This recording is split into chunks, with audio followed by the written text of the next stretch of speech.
The Teacher Audiobook. Frida McFadden. Prologue. Digging a grave is hard work. My whole body hurts. Muscles I didn't even know I had are screaming with pain. Every time I lift the shovel and scoop out a little more dirt, it feels like a knife is digging into a muscle behind my shoulder blade. I thought it was all bone, but clearly I was wrong. I am acutely aware of every single muscle fiber in my whole body, and all of them hurt. So much. I pause for a moment, dropping the shovel to give the blisters popping up on my palms a bit of relief. I wipe sweat from my brow with the back of my forearm. Now that the sun is down, the temperature has plunged below freezing, judging by the frost on the ground. But I stopped feeling the cold after the first half hour. I took my coat off almost an hour ago. The deeper I go, the easier it gets to dig. The first layer of dirt was almost impossible to break through, but then again I had a partner to help me back then. Now it's just me. Well, me and the body. But it won't be of much help. I squint down into the blackness of the hole. It looks like an abyss, but it's actually not much deeper than 2 feet. How deep do I have to go? They always say 6 feet under, but I assume that's for official graves, not for unmarked ones in the middle of the woods. But given nobody can discover what is buried here, deeper might be better. I wonder how deep a body needs to be buried before the animals can't smell it. I shiver as a gust of wind cools the layer of sweat on my bare skin. With every passing minute, the temperature continues to drop. I've got to get back to work. I'll dig a little bit deeper, just to be safe.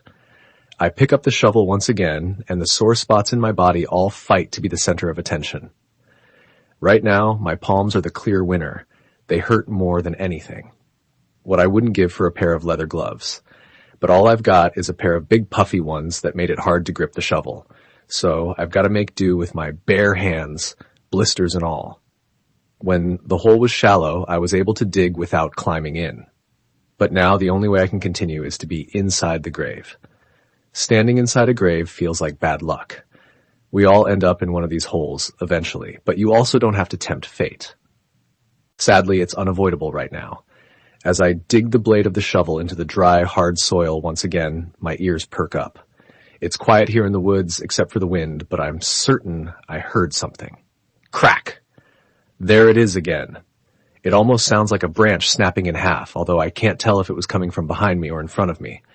I straighten up and squint into the darkness. Is somebody here? If there is, I am in deep, deep trouble. Hello?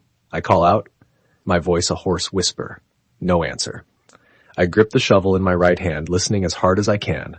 I hold my breath, quieting the sound of air entering and leaving my lungs. Crack! It's another branch, snapping in two. I'm sure of it this time. And not only that, but the sound is closer than last time. And now I hear leaves crunching. My stomach clenches. There's no way I can talk my way out of this one. There's no way I can pretend it's all one big misunderstanding. If somebody spots me, it's over. I'm done.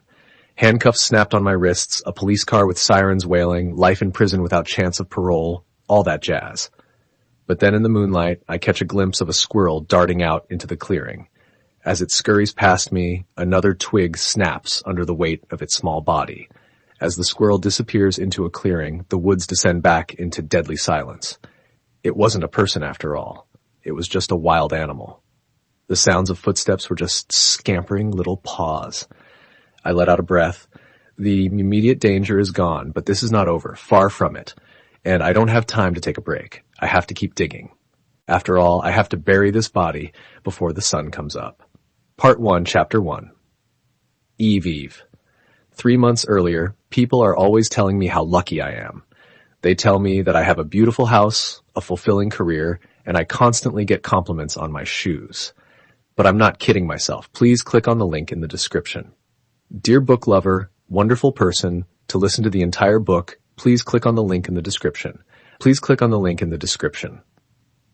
Dear book lover, wonderful person, to listen to the entire book, please click on the link in the description.